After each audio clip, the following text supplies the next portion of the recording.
आज हम स्टडी करने जा रहे हैं लीफो मेथड। ठीक है, लीफो मेथड इसका मतलब है लास्ट इन फर्स्ट आउट।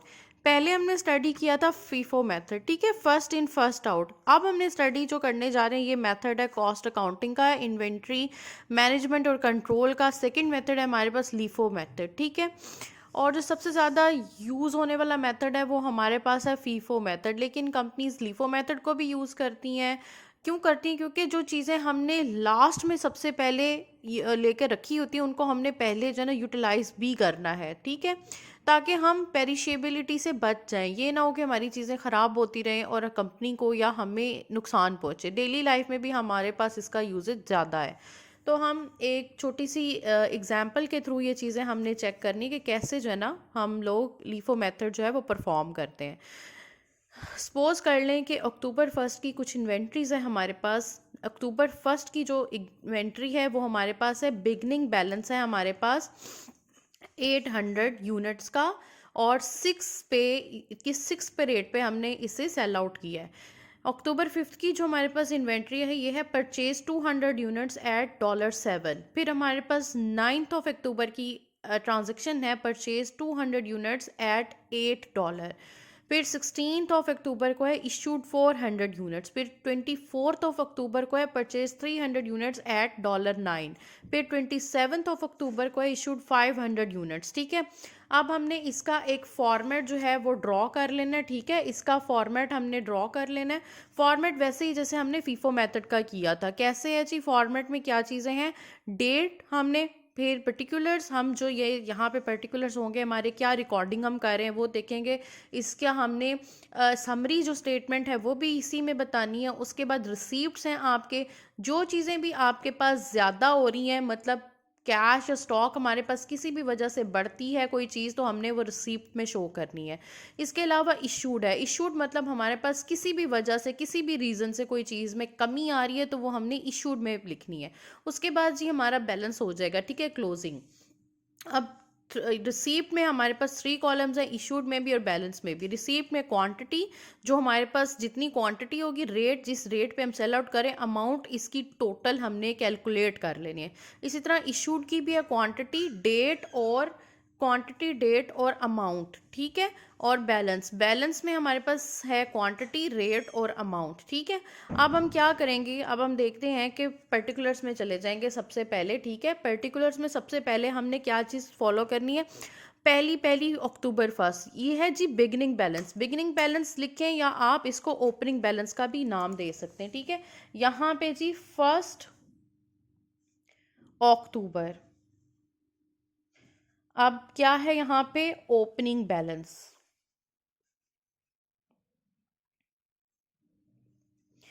इसमें हम क्या करेंगे? जो भी चीज़ बिगनिंग बैलेंस में, वो सीधा उठा के बैलेंस के ही कॉलम में आपने लिख के लानी है। क्योंकि कोई रिसीप्ट नहीं है, कोई इशू नहीं है, हमें ये नहीं पता क्या परचेजिंग हुई है, क्या रिसीप्ट्स हुई हैं, क्या इश्यूज हुए हैं। ठीक है, वो सबसे पहले हमारे पास क्या चीज़ें आ जाएंगी? हमारा बैलेंस चला जाएगा। बैलेंस में क्या है जी? 800 यूनिट्स कितने हमारे पास, यानी क्वांटिटी 800, और रेट कितने पे हो रहा था? ये हमारे पास 6 पे। तो 800 इंटू 6, ठीक है, मल्टीप्लाई करेंगे। ये यहाँ पे मैंने करके बताया हुआ है। 800 इंटू 6 4800। ठीक है, 4800। आप इसके साथ डॉलर्स या कोई भी साइन है आप इसके साथ अप्लाई कर सकते हैं। ये हमारे पास ओपनिंग बैलेंस हमारे पास फिनिश्ड हो गया। ठीक है, उसके बाद हमने चलना है परचेज पे। ठीक है, परचेजेस या मतलब के रिसीप्ट्स, आपकी जिस चीज़ें में इजाफा हो रहा है आपके पास। ठीक है, आपने जो चीज़ स्टॉक अपना बढ़ा रहे हैं, परचेज कर रहे हैं, यानी एक तरह से एसेट आपके पास बढ़ रहे हैं। ठीक है, इन्वेंट्री बढ़ रही है। October fifth, 5th of October, 5th of October, 5th of October. ठीक है, इसमें हमारे पास है जी परचेज 200 यूनिट्स। अब हमने क्या करना है? परचेजेस लिख देनी है। ठीक है, पर्टिकुलर्स में परचेजेस, कोई बिल है तो बिल नंबर, रिसीप्ट है तो रिसीप्ट नंबर आपने यहाँ पर मेंशन कर देना है। या समरी आपने दे देनी है कि परचेज्ड 200 यूनिट्स एट 7। ठीक है, $7 के रेट पर, ठीक है। ये हमने कोई भी, चाहे वो बिल में लिखा होगा, चाहे रिसीप्ट में लिखा होगा, जिस चीज़ में लिखा होगा वो आपने यहाँ मेंशन कर देना है। अब उसके अलावा रिसीप्ट के कॉलम को हम यूज़ करेंगे, यहाँ पे जो चीज़ ऐड हो रही है उधर ऐड में लिखेंगे, इधर जो लेस होती है किसी भी वजह से उसको लेसिंग में लिख देते हैं आप, ठीक है। अब हमारी रिसीप्ट क्या है जी, परचेजेस हैं 200 यूनिट्स, क्वांटिटी 200 यूनिट्स की, और रेट कितने का है इसमें 7 का, 7, ठीक है। अब इसकी अमाउंट क्या बन जाएगी हमारे पास, 70707 14, ठीक है। आप इसमें से भी कर सकते हैं, कैलकुलेटर भी यूज़ कर सकते हैं।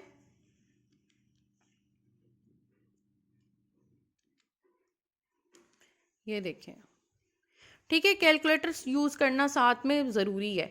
ये थोड़ा सा मेरा कैलकुलेटर डिफ़ॉल्टेड हुआ है, इसलिए थोड़ा इसका ज़ीरो प्रेस करने में टाइम लग जाता है, काफ़ी ये पुराना है, ये बहुत ही ज़्यादा पुराना है। ये मेरे जो है जो एफएससी इंटर का है, ये तब का कैलकुलेटर है। अच्छा जी, उसके बाद जी हमने चलना है 1400, इसकी अमाउंट होगी। अब हम बैलेंस साइड पे आएंगे, जो बैलेंस ऊपर से हम स्टार्ट करके लेकर आ रहे हैं उसी बैलेंस को हमने रखना है सबसे पहले, ठीक है। हमारा पहला बैलेंस है जनाब 806 पे, ये आपके पास 48 की अमाउंट है इसमें। उसके बाद आपके पास ये न्यू बैलेंस है 200 का, और इसकी जो रेट है वो आपके पास 7 है, ये है जी 1400 का, ठीक है। ये आपने ऐसे कैलकुलेट कर लेना है, सही हो गया। ये दो बैलेंस हमारे पास यहाँ पे स्टॉप हो गए। अगला हम चल रहे हैं जी अक्टूबर 9 को, 9 अक्टूबर। अगेन से हमारे पास क्या है, परचेजेस हैं। परचेजेस कोई बिल नंबर है, बिल नंबर लिख देंगे, रिसीप्ट नंबर है, रिसीप्ट नंबर लिख देंगे, रिसीप्ट नंबर लिख देंगे, ठीक है। उसमें परचेज कितना है जी, अगेन 200 यूनिट्स, और रेट कितना है जी 800 का, 80808216, ठीक है।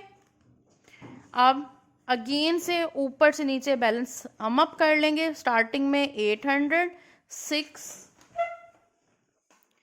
और ये हो गया आपके पास 4800। फिर उसके बाद अगेन ये 200, इसको ये वाला 200 ऊपर वाला, पहले नवंबर 5 वाला, इसका बैलेंस हम अप करेंगे। उसके बाद आपने 200 ये न्यू वाला 200, उसके बाद 8, ठीक है। ये है जी 1600, ठीक हो गया। ये बैलेंस हमारे पास सम अप हो गया, ये हमारे पास अमाउंट्स आ गई हैं, ठीक है। अब हम चलते हैं इश्यूज की तरफ। ये है अक्टूबर 16 अक्टूबर, इसमें है जी इशूड कोई बिल नंबर है, बिल नंबर लिख देंगे, कोई रिसीप्ट नंबर है, रिसीप्ट नंबर लिख देंगे हम। ये हमारे पास हम कर रहे हैं जी इश्यूज को इश्यूज वाले कॉलम में ही लिखेंगे। अब ये कितना है ये देखें, जैसे हमने फीफो मेथड किया था, 400 यूनिट्स हमने कंप्लीट करने, कहाँ से करेंगे, last in first out method है, तो लास्ट वाले यूनिट्स को सबसे पहले यूटिलाइज करते हैं, 400 पूरे करने हैं। एज इट इज़ 400 नहीं लिख देंगे, वो गलत हो जाएगा, हमने नीचे वाले स्टॉक को फिनिश करके उसमें से अपनी अमाउंट्स फिलअप करनी है। अब 200 का 200 तो पूरा मेरे पास यहाँ पे चला गया, ठीक है। क्वांटिटी 200, उसका रेट था 8, कितना हो गया 1600। अभी 200, अभी 200 और चाहिए क्योंकि हमने 400 पूरा करना है। अब ये ऊपर वाला ये एक अमाउंट ख़त्म हो गई, अब ये रह गई है, इसको भी ख़त्म कर दें, 200 200 200 200 400 400 रुपया। ये वाला 200 यहाँ आ गया, इसका रेट है 7, ये हो गया 1400 पे, ठीक है। ये हमारे पास जी सम अप हो गया। अब न्यू बैलेंस को हम देखेंगे क्या बचता है हमारे पास बैलेंस, ये भी ख़त्म, ये भी ख़त्म, सिर्फ ये रह गया, तो हम क्या करेंगे 800 इंटू 6, ये हो गया जी 4800, आपके पास न्यू बैलेंस आ गया 4800। अब आगे चलते हैं, अगेन है अक्टूबर 24 को, 24 अक्टूबर। ये जी आपके पास हैं परचेजेस, कोई बिल नंबर है, बिल नंबर, रिसीप्ट नंबर है जी, रिसीप्ट नंबर लिखेंगे। ठीक है, इसमें परचेजेस आपके पास आ रही हैं 300, वो एज इट इज़, रिसीप्ट में हमेशा हर चीज़ एज इट इज़ लिखनी है। उसका जो रेट है वो आपके पास है जी 9, आपके 300 के ऊपर 9 का रेट है, 300 इंटू 9। ठीक है, ये भी आप काउंट करके देख सकते हैं कि कितनी जो है वो अमाउंट है आपके पास। ये देखें 27, ठीक है, 2700, ठीक है, 2700,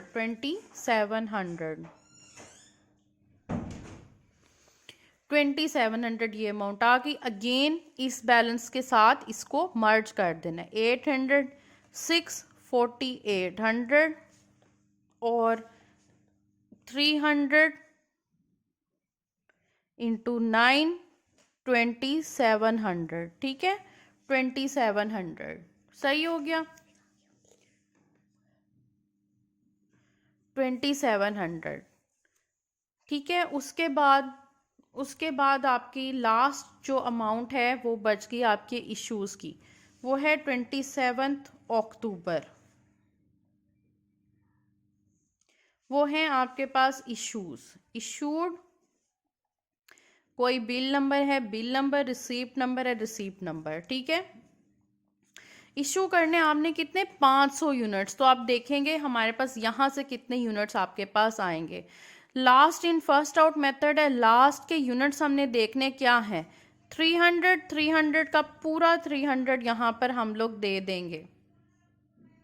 यहाँ पे 300 इंटू 9, 2700 चला जाएगा। ठीक है, ऊपर कितने, 800 यूनिट हमने कंप्लीट करने, 500 यूनिट, तो कितने रह जाएंगे, 300 और 200, 200 यूनिट्स हमें यहाँ से चाहिए 500 कंप्लीट करने के लिए, 200 यूनिट्स। ठीक है, और कितना रेट था यहाँ पे, 800 का 6 रेट था। ठीक है, अब ये कर लेंगे 6060 और यहाँ पे 1200 यूनिट्स ये हो गए हमारे पास। अब देखना हमने बच कितना रहा है यहाँ पर, 800 में से 200 तो यहाँ चले गए, तो कितने रह गए हमारे पास, 600 यूनिट्स। रेट कितना रह गया था, 6 ही। ठीक है, तो हमने अब इसको भी देख लेना है।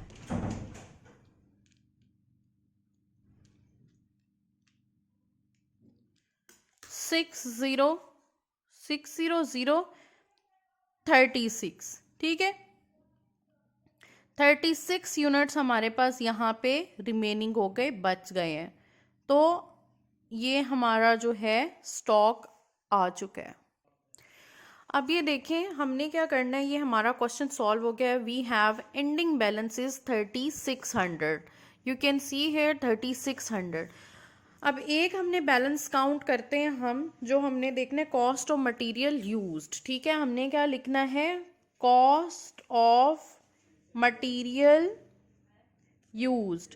ये कॉस्ट ऑफ मटेरियल यूज्ड आएगा इशूड के कॉलम की जितनी अमाउंट है आपके पास उसको सम अप करने से, 1600, 1400, 2700, 1200। ठीक है, वी हैव 6900, 6900। ठीक है, ठीक है, ये आपके पास आ गया balance cost of material used. अब दूसरी आपके पास है cost assign to inventory at end. Cost assign to inventory at end, वो आपके पास एक क्लोजिंग बैलेंस है, इसको नाम देंगे आप क्लोजिंग बैलेंस। ठीक है, 3600। अब यहाँ तक आपने देखा है 24 अक्टूबर तक हमारे पास 4800, वही ऊपर वाला जो ओपनिंग बैलेंस है वो बचा हुआ है, यहाँ भी, इधर भी। लीफो मेथड के अंदर यही होता है कि काफ़ी महीनों तक, काफ़ी सालों तक, ईयर्स तक ये जो पुराना स्टॉक ओपनिंग बैलेंस होता है वो हमारे पास यूटिलाइज होता रहता है। ठीक है, और इस पे हम क्रॉस चेक भी कर सकते हैं कि कहाँ तक हमारे पास बैलेंस आ रहा है, तो वो एंड में आके कुछ क्वेश्चंस ऐसे होंगे जिसमें कभी आपके पास शॉर्टेज हो जाएगी, कुछ स्टॉक किसी भी रीज़न से किसी भी वजह से बच रहा होगा, कमी बेशी आ जाएगी, शॉर्टेज हो जाएगी, तो वो भी आपने लिखना है और उस चीज़ों को हमेशा इश्यूज में आप लिखेंगे अगर तो आपके क्वेश्चन में, अगर आपकी स्टेटमेंट में ये चीज़ें गिवन होंगी। शॉर्टेज से हमें पता चलेगा कि किसी वजह से स्टॉक हमारे पास ज़्यादा हो गया, कोई घट गए थे, कोई हमारे पास क्वांटिटी अमाउंट ख़राब हो गई थी, कोई हमने निकाल दी, कोई हमसे गुम हो गया स्टॉक, कोई कुछ हो गया, जो भी रीज़न थी वट एवर एल्स, वो हमने हमेशा इश्यूज़ के कॉलम में मेंशन करनी है। ये था जी आपका लीफो मेथड। तो आपने इसको ज़रा प्रैक्टिस करनी है ताकि आपको अच्छे से समझ में आ जाए।